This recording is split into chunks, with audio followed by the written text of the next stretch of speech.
Iran Israel युद्ध फिलहाल थम गया है, लेकिन इस युद्ध में किसको कितना नुकसान हुआ है ये हम आपको ग्राफिक्स के जरिए बताते हैं। देखिए, इजराइल की अगर बात करें तो 300 से ज्यादा एयर स्ट्राइक इजराइल में हुई है, वहीं 600 बैलिस्टिक मिसाइलों से हमला ईरान में हुआ है, तो ये ईरान की तरफ से किया गया। इजराइल में अगर कहें तो 30 से ज्यादा लोगों की मौत हुई है, वहीं ईरान की अगर बात करें तो 800 से ज्यादा लोगों की मौत हुई है, यानी कि ईरान को ज्यादा नुकसान हुआ है। इजराइल की बात करें तो सैन्य कमांडर के मारे जाने की पुष्टि नहीं है, ऐसा कहा जा रहा है, लेकिन ऐसी पुष्टि नहीं है। ईरान में अगर कहें तो 20 सैन्य कमांडर मारे गए हैं, ये बड़ी खबर है। आपको बता दें कि किस तरीके से ये बड़ी खबर उस समय आई थी कि कई टॉप लीडर्स है उनको मार दिया गया था। वहीं इजराइल की अगर बात करें तो तेल अवीव, हाइफा में भारी तबाही हुई है। ईरान की अगर बात करें तो देखिए कई परमाणु वैज्ञानिकों की भी मौत की जानकारी। मोसाद हेडक्वार्टर पर हमला यहां पर इजराइल में किया गया।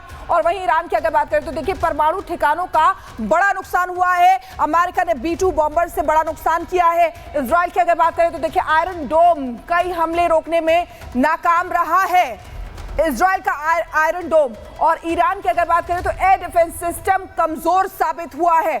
वहीं इजराइल की अगर बात करें तो देखिए अमेरिका और G7 देशों का समर्थन इजराइल को मिला है। चलेंगे सुमित के पास। बिल्कुल, दरअसल इजराइल का मोटिव क्या था? मोटिव ये था कि ईरान का परमाणु कार्यक्रम हम रोक दें, और उस दिशा में एक बड़ी कामयाबी मिली है। इस युद्ध में 14 ईरानी परमाणु वैज्ञानिक मारे गए हैं, ये दावा है इजराइल का। न्यूक्लियर साइंटिस्ट मारे गए हैं जो परमाणु कार्यक्रम में शामिल थे। 14 ईरानी वैज्ञानिक मारे गए हैं, ये इजराइल का दावा है।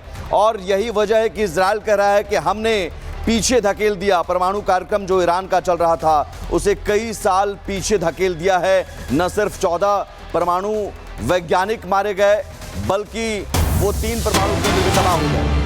और इसी पीछे एक और बड़ी खबर आपको बता दें, ईरान से इजराइल से जंग रोकने के बाद तेहरान में जश्न का माहौल है। तेहरान में क्रांति चौक पर जश्न मनाया गया है।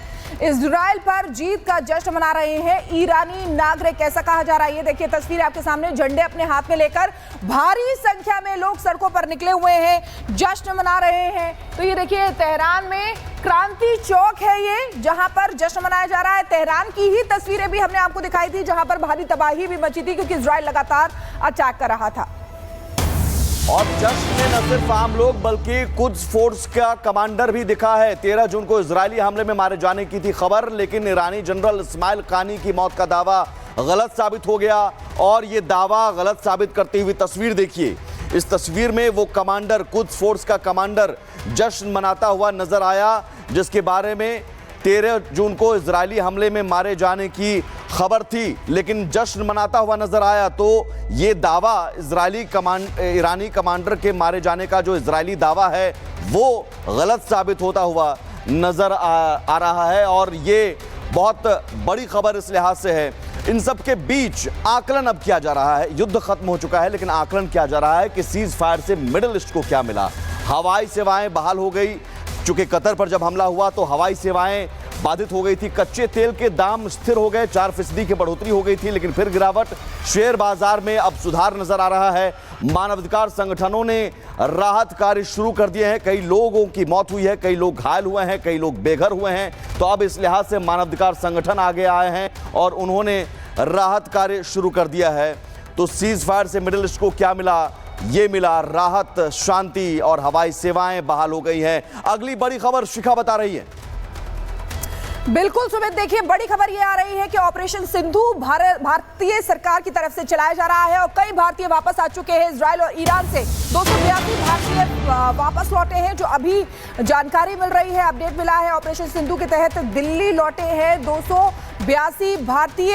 ये बड़ी खबर आपको बता रहे हैं। ऑपरेशन सिंधु के तहत दिल्ली लौटे 282 भारतीय, और कई छात्र ऐसे हैं जो वहां पढ़ रहे थे लेकिन अब वापस आए हैं। और इजराइल की अगर बात करें तो देखिए इजराइल से भी 500 से ज्यादा छात्र वापस आ चुके हैं, और साथ ही साथ आपको बताएं कि अभी भी ये प्रक्रिया लगातार जारी है। खुदा का शुक्र है कि हम वापस लौट आए और अच्छे से। हमारे साथ जो बिहेव हुआ वो भी बहुत अच्छे से। जो एम्बेसी इंडिया की तरफ से वहाँ पर मौजूद थी उनका भी हम बहुत बहुत शुक्रगुजार कर रहे हैं। हम शुक्रगुजार हैं लोगों के और किस हुकूमत के जिसने हमें यहाँ पर वापस लाया। माशाल्लाह बहुत अच्छा आप लोगों ने इंतज़ाम के साथ हम लोगों को बुलाया। होटल का भी बहुत अच्छा इंतज़ाम था और एम्बेसी के लोग वहाँ पर मौजूद थे हमें लेने के लिए, यानी क़ुम शहर में, और हमें कोई मुश्किल नहीं हुई और आपका बहुत बहुत शुक्रिया अदा करते हैं। We will thanks to my government और स्पेशली हमारे प्राइम मिनिस्टर साहब का। दोनों सरकारों ने हमारे साथ कोऑपरेट किया है, ईरान और हिंदुस्तान की दोनों सरकारों ने बहुत ही अच्छा बर्ताव हमारे साथ और बहुत अच्छे से हम लोगों को वहाँ से निकाला, कोई मुश्किल किसी तरह की नहीं। और हमारे एम्बेसी ने हमारा बहुत अच्छा ख्याल रखा है और हमको 5 स्टार होटल भी वहाँ पे दिए, बेहतरीन खाने दिए और किसी तरह की हमको परेशानी नहीं हुई। हमको कुछ महसूस ही नहीं हो रहा था कि वहाँ पे कोई जंग का माहौल है और हमको बेहतरीन तरीके से यहाँ से हमारे हिंदुस्तान एम्बेसी ने हमको यहाँ तक पहुँचाया और हम बहुत खुश हैं और हम चाहते हैं कि हमारा हिंदुस्तान ऐसे पूरी दुनिया में अपना झंडा लहराता रहे।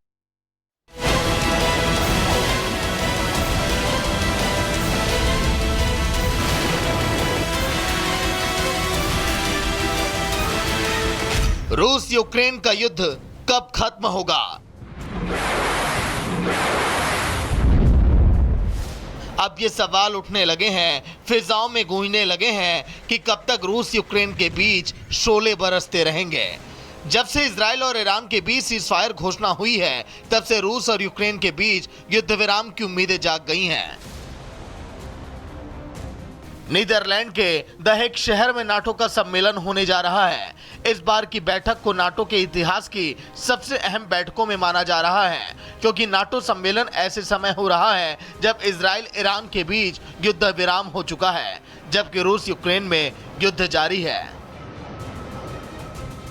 अमेरिकी राष्ट्रपति ट्रंप नीदरलैंड पहुंच गए हैं। इसके साथ ही संगठन के 38 देश भी शामिल हो रहे हैं।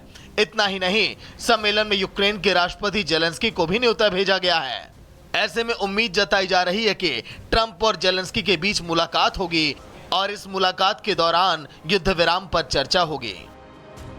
वैसे ट्रंप ईरान इजराइल के बीच सीज़फायर को लेकर चर्चा में हैं और अब ट्रंप रूस यूक्रेन युद्ध को समाप्त करने की दिशा में सक्रिय हो गए हैं। उधर व्हाइट हाउस की ओर से जारी एक पोस्ट में कहा गया है कि ट्रंप अपने पुराने वादे को निभाते हुए युद्ध विराम के प्रयासों में जुट गए हैं। ट्रंप यूरोपीय नेताओं से मुलाकात कर रूस यूक्रेन मुद्दे पर गंभीर चर्चा करने को लेकर उत्साहित हैं। इससे पहले भी ट्रंप रूस यूक्रेन के बीच युद्ध खत्म कराने में जुटे थे, लेकिन यूक्रेन के राष्ट्रपति जेलेंस्की ने ट्रंप की शर्तों को साफ साफ मना कर दिया है।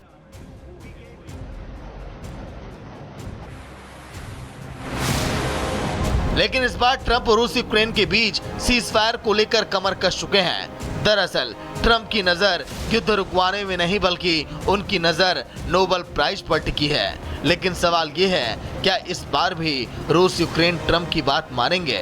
Bureau report, Republic Bharat. तो ईरान इजराइल युद्ध फिलहाल थम गया है, लेकिन इस युद्ध में किसको कितना नुकसान हुआ है ये हम आपको ग्राफिक्स के जरिए बताते हैं। देखिए, इजराइल की अगर बात करें तो 300 से ज्यादा एयर स्ट्राइक इजराइल में हुई है। वहीं 600 बैलिस्टिक मिसाइलों से हमला ईरान में हुआ है, तो ये ईरान की तरफ से किया गया। इजराइल में अगर कहें तो 30 से ज्यादा लोगों की मौत हुई है। वहीं ईरान की अगर बात करें तो 800 से ज्यादा लोगों की मौत हुई है, यानी कि ईरान को ज्यादा नुकसान हुआ है। इजराइल की बात करें तो सैन्य कमांडर के मारे जाने की पुष्टि नहीं है, ऐसा कहा जा रहा है, लेकिन ऐसी पुष्टि नहीं है। ईरान में अगर कहें तो 20 सैन्य कमांडर मारे गए हैं। ये बड़ी खबर है। आपको बता दें कि किस तरीके से ये बड़ी खबर उस समय आई थी कि कई टॉप लीडर्स है उनको मार दिया गया था। वहीं इजराइल की अगर बात करें तो तेल अवीव, हाइफा में भारी तबाही हुई है। ईरान की अगर बात करें तो देखिए कई परमाणु वैज्ञानिकों की भी मौत की जानकारी। मोसाद हेडक्वार्टर पर हमला यहां पर इजराइल में किया गया। और वहीं ईरान की अगर बात करें तो देखिए परमाणु ठिकानों का बड़ा नुकसान हुआ है। अमेरिका ने B-2 बॉम्बर से बड़ा नुकसान किया है। इजराइल की अगर बात करें तो देखिए आयरन डोम कई हमले रोकने में नाकाम रहा है, इजराइल का आयरन डोम। और ईरान की अगर बात करें तो एयर डिफेंस सिस्टम कमजोर साबित हुआ है। वहीं इजराइल की अगर बात करें तो देखिए अमेरिका और G7 देशों का समर्थन इजराइल को मिला है। चलेंगे सुमित के पास। बिल्कुल, दरअसल इजराइल का मोटिव क्या था? मोटिव ये था कि ईरान का परमाणु कार्यक्रम हम रोक दें, और उस दिशा में एक बड़ी कामयाबी मिली है। इस युद्ध में 14 ईरानी परमाणु वैज्ञानिक मारे गए हैं, ये दावा है इजराइल का। न्यूक्लियर साइंटिस्ट मारे गए हैं जो परमाणु कार्यक्रम में शामिल थे। 14 ईरानी वैज्ञानिक मारे गए हैं, ये इजराइल का दावा है। और यही वजह है कि इजराइल कह रहा है कि हमने पीछे धकेल दिया परमाणु कार्यक्रम जो ईरान का चल रहा था, उसे कई साल पीछे धकेल दिया है। न सिर्फ 14 परमाणु वैज्ञानिक मारे गए, बल्कि वो 3 परमाणु केंद्र भी तबाह हो गए। और इसी पीछे एक और बड़ी खबर आपको बता दें, ईरान से इजराइल से जंग रोकने के बाद तेहरान में जश्न का माहौल है। तेहरान में क्रांति चौक पर जश्न मनाया गया है। इजराइल पर जीत का जश्न मना रहे हैं ईरानी नागरिक, ऐसा कहा जा रहा है। ये देखिए तस्वीर आपके सामने, झंडे अपने हाथ में लेकर भारी संख्या में लोग सड़कों पर निकले हुए हैं, जश्न मना रहे हैं। तो ये देखिए तेहरान में क्रांति चौक है ये, जहां पर जश्न मनाया जा रहा है। तेहरान की ही तस्वीरें भी हमने आपको दिखाई थी, जहां पर भारी तबाही भी मची थी क्योंकि इजराइल लगातार अटैक कर रहा था। और जश्न में न सिर्फ आम लोग बल्कि कुद्स फोर्स का कमांडर भी दिखा है। 13 जून को इजरायली हमले में मारे जाने की थी खबर, लेकिन ईरानी जनरल इस्माइल कानी की मौत का दावा गलत साबित हो गया। और ये दावा गलत साबित करती हुई तस्वीर देखिए। इस तस्वीर में वो कमांडर, कुद्स फोर्स का कमांडर जश्न मनाता हुआ नजर आया, जिसके बारे में 13 जून को इजरायली हमले में मारे जाने की खबर थी, लेकिन जश्न मनाता हुआ नजर आया। तो ये दावा ईरानी कमांडर के मारे जाने का जो इजरायली दावा है वो गलत साबित होता हुआ नजर आ रहा है। और ये बहुत बड़ी खबर इस लिहाज से है। इन सब के बीच आकलन अब किया जा रहा है। युद्ध खत्म हो चुका है, लेकिन आकलन किया जा रहा है कि सीज फायर से मिडिल ईस्ट को क्या मिला। हवाई सेवाएं बहाल हो गई, चूंकि कतर पर जब हमला हुआ तो हवाई सेवाएं बाधित हो गई थी। कच्चे तेल के दाम स्थिर हो गए, 4% की बढ़ोतरी हो गई थी, लेकिन फिर गिरावट। शेयर बाजार में अब सुधार नजर आ रहा है। मानवाधिकार संगठनों ने राहत कार्य शुरू कर दिए हैं। कई लोगों की मौत हुई है, कई लोग घायल हुए हैं, कई लोग बेघर हुए हैं। तो अब इस लिहाज से मानवाधिकार संगठन आगे आए हैं और उन्होंने राहत कार्य शुरू कर दिया है। तो सीज फायर से मिडिल ईस्ट को क्या मिला? ये मिला राहत, शांति और हवाई सेवाएं बहाल हो गई हैं। अगली बड़ी खबर शिखा बता रही है। बिल्कुल सुमित, देखिए बड़ी खबर ये आ रही है कि ऑपरेशन सिंधु भारतीय सरकार की तरफ से चलाया जा रहा है और कई भारतीय वापस आ चुके हैं। इजराइल और ईरान से 282 भारतीय वापस लौटे हैं, जो अभी जानकारी मिल रही है, अपडेट मिला है। ऑपरेशन सिंधु के तहत दिल्ली लौटे हैं 282 भारतीय। ये बड़ी खबर आपको बता रहे हैं। ऑपरेशन सिंधु के तहत दिल्ली लौटे 282 भारतीय और कई छात्र ऐसे हैं जो वहां पढ़ रहे थे लेकिन अब वापस आए हैं। और इजराइल की अगर बात करें तो देखिए इजराइल से भी 500 से ज्यादा छात्र वापस आ चुके हैं और साथ ही साथ आपको बताएं कि अभी भी ये प्रक्रिया लगातार जारी है। खुदा का शुक्र है कि हम वापस लौट आए और अच्छे से। हमारे साथ जो बिहेव हुआ वो भी बहुत अच्छे से। जो एम्बेसी इंडिया की तरफ से वहाँ पर मौजूद थी उनका भी हम बहुत बहुत शुक्रगुजार कर रहे हैं। हम शुक्रगुजार हैं लोगों के और हुकूमत के जिसने हमें यहाँ पर वापस लाया। माशाल्लाह बहुत अच्छा आप लोगों ने इंतज़ाम के साथ हम लोगों को बुलाया। होटल का भी बहुत अच्छा इंतज़ाम था और एम्बेसी के लोग वहाँ पर मौजूद थे हमें लेने के लिए, यानी क़ुम शहर में, और हमें कोई मुश्किल नहीं हुई और आपका बहुत बहुत शुक्रिया अदा करते हैं। We will thanks to my government और स्पेशली हमारे प्राइम मिनिस्टर साहब का।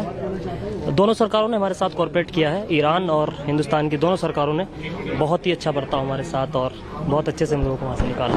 कोई मुश्किल किसी तरह की नहीं। और हमारे एम्बेसी ने हमारा बहुत अच्छा ख्याल रखा है और हमको 5 स्टार होटल भी वहाँ पे दिए, बेहतरीन खाने दिए और किसी तरह की हमको परेशानी नहीं हुई। हमको कुछ महसूस ही नहीं हो रहा था कि वहाँ पे कोई जंग का माहौल है और हमको बेहतरीन तरीके से यहाँ से हमारे हिंदुस्तान एम्बेसी ने हमको यहाँ तक पहुँचाया और हम बहुत खुश हैं और हम चाहते हैं कि हमारा हिंदुस्तान ऐसे पूरी दुनिया में अपना झंडा लहराता रहे।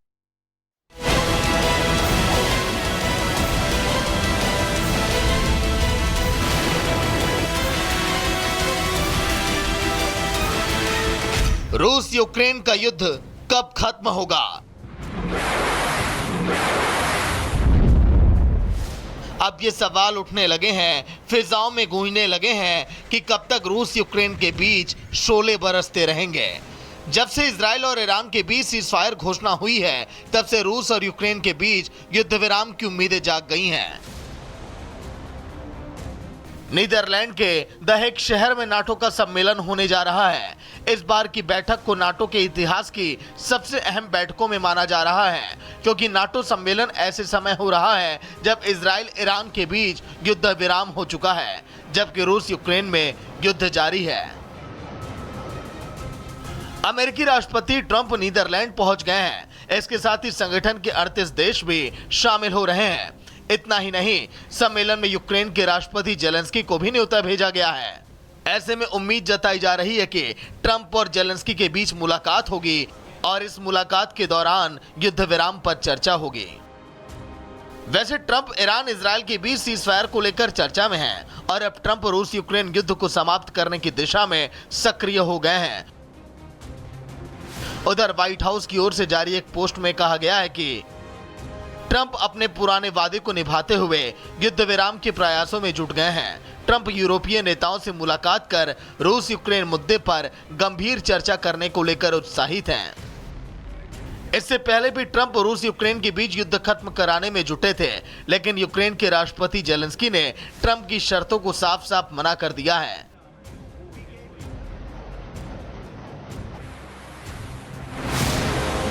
लेकिन इस बार ट्रंप रूस यूक्रेन के बीच सीजफायर को लेकर कमर कस चुके हैं। दरअसल ट्रंप की नजर युद्ध रुकवाने में नहीं बल्कि उनकी नजर नोबेल प्राइज पर टिकी है। लेकिन सवाल ये है, क्या इस बार भी रूस यूक्रेन ट्रंप की बात मानेंगे?